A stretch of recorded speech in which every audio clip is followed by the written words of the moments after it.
የአማራ ፋኖ ብሔራዊ ኃይል በጎጃም በጃዊ መተከል 4ኛ ክፍለ ጦር ስር የሚገኘውን የደምስ ሻለቃ አዲስ ምልምሎችን ፋኖ አስመረቀ። የአማራ ፋኖ ከውጊያ ጎን ለጎን በወታደራዊ ጥበብ የተካኑ በእግረኛና በኮማንዶ የሰለጠኑ ብቁ የፋኖ ሰራዊት እየገነባ ይገኛል። በዚህ መሰረት የደምስ ሻለቃ በቅርብ ብቃት ያላቸው ወጣቶችን በማሰልጠን በቀዳሚ ሁኔታ አስመርቋል። ድል ለተገፋ ለሰፊው የአማራ ሕዝብ የሚል መፈክር ይዘው አስተላልፈዋል። ይህንን መግለጫ የሰጡት የአፋጎ ጎጃም ቀጠና ጃዊ መተከል 4ኛ ክፍለ ጦር ሕዝብ ግንኙነት ኃላፊ ፋኖ ያዕቆብ ጌታሁን ናቸው። የአማራ ፋኖ ብሔራዊ ኃይል በወሎ ቤተ አማራ ቀጠና ጊራና ከተማ መቆጣጠሩን አሳወቀ።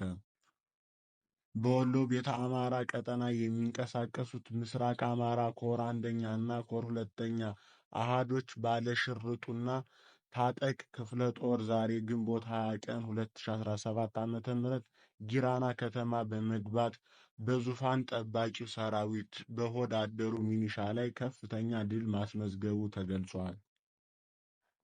ፋኖች በጊራና ከተማ በሚገኙ የጠላት ምሽግ ውስጥ በመግባት በርካታ የእጅ ቦምቦችን በመጠቀም ሙትና ቁስለኛ በማድረግ ጠላት ላይ ከፍተኛ ጉዳትና ኪሳራ ማድረሱን ተችሏል ብሏል። በመግለጫው መሰረት ህዝቡን ሲያማርርና ሲዘርፍ የነበረውን ባንዳ የሚኒሻ ኃላፊ ከማዘጋጃ ትምህርት ቤት ግቢ በከፍተኛ ደረጃ ተመትቶ ከተማዋን ለቆ እንዲወጣ ተደርጓል።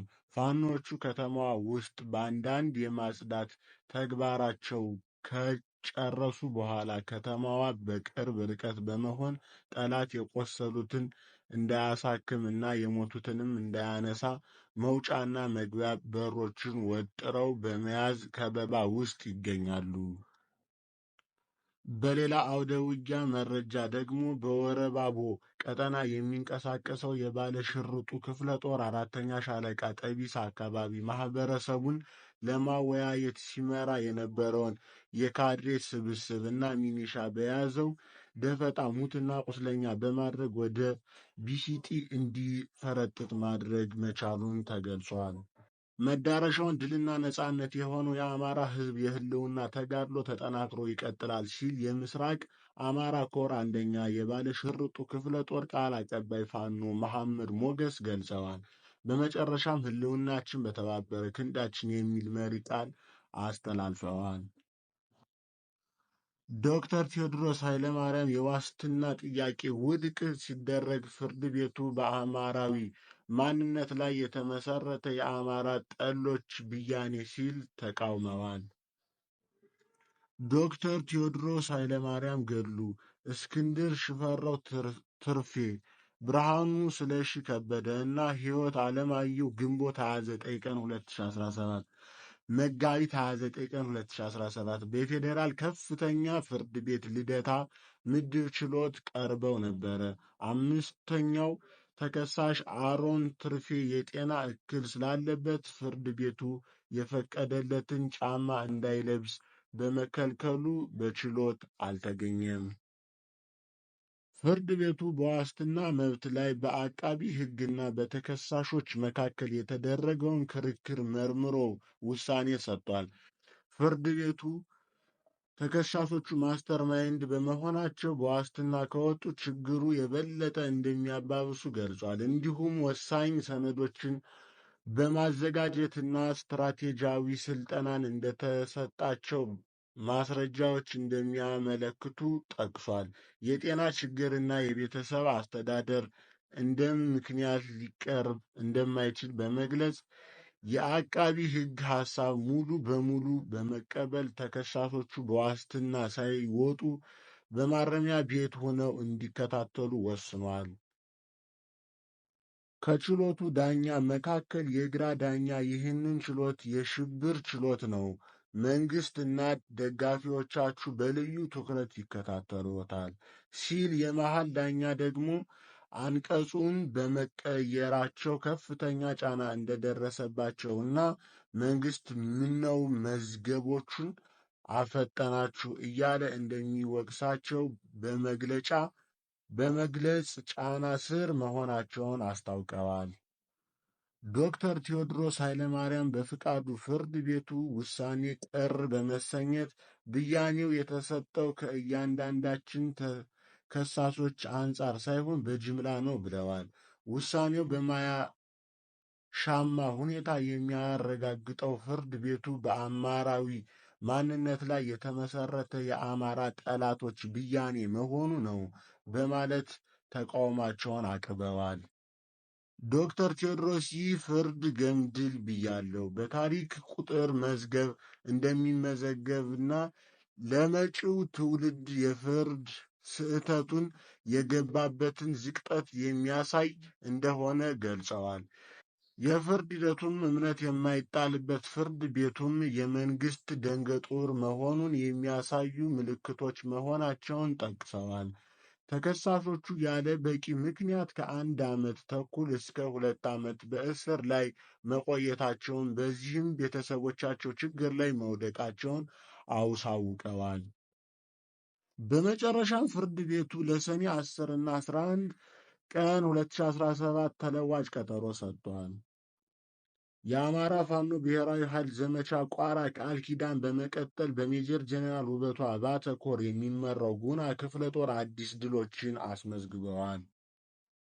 ዛሬ ግንቦት 20 ቀን 2017 ከንጋቱ 12 ሰዓት ጀምሮ የጉና ክፍለ ጦር አካል የሆኑት ኮከብ ሻለቃ እና ጋፋት ሻለቃ አለሙ ሳጋ አካባቢ ጠላት ላይ ጋር ውጊያውን ሲያደርግ አርፍደዋል።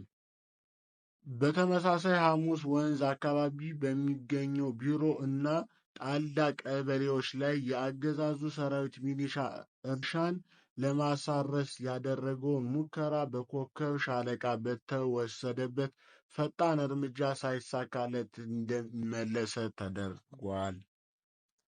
በዚህ ሁሉ አውደ ውጊያ የአገዛዙ ሰራዊት ከፍተኛ አካላዊ፣ ቁሳዊ ኪሳራ እንደደረሰበት ታውቋል።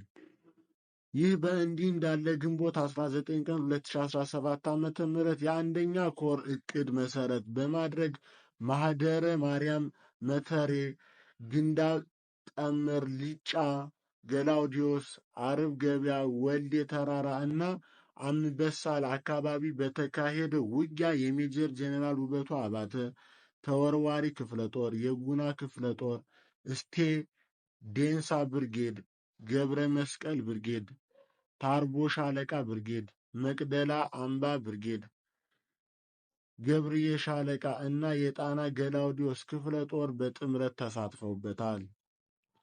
ይህ ውጊያ የአማራ ፋኖ በጠላት ላይ ከፍተኛ የሞራል የቁሳዊ የበላይነት ያስመዘገበ፣ ምሽጎችን የደረማመሰ እና ከተሞችን ነፃ ያወጣ ወርቃማ ድል እንደሆነ ተገልጿል። ይህ መግለጫ የሰጡት ከሜጀር ጀነራል ውበቱ አባተ ኮር ሀቅ ዓለም ጸጋ አለባቸው ናቸው። የአማራ ፋኖ ብሔራዊ ኃይል ዘመቻ ቋራ ቃል ኪዳን በመቀጠል በጎንደር ቀጠና ከፍተኛ ድሎችን ማስመዝገቡ ተገለጸ። ግንቦት 19 ቀን 2017 ዓ.ም የሜጀር ጀነራል ውበቱ አባተ አንደኛ ኮር በአንበሳው ወረደ አርብ ገበያ ከተማ ላይ በሚገኘው የጠላት ጦር ላይ መብረቃዊ ጥቃት ሰንዝሯል። ከሌሊቱ 11 ሰዓት ጀምሮ እስከ ጠዋቱ 4 ሰዓት ድረስ በተካሄደው በዚህ ኦፕሬሽን የተለያዩ የፋኖ ብርጌዶች ሻለቆች በጥምረት በመታገል አርብ ገበያ ሙሉ በሙሉ በቁጥጥር ስር አውለዋል።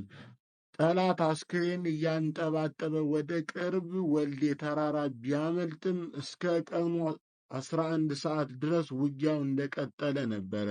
በዚህ ትንቅንቅ ጠላት 2 ሲኖ ተሽከርካሪ የሚጭን ቁስለኛ ከፍተኛ አስከሬን ተሸክሞ ወደ አንበሳሜ መመለሱ ታውቋል።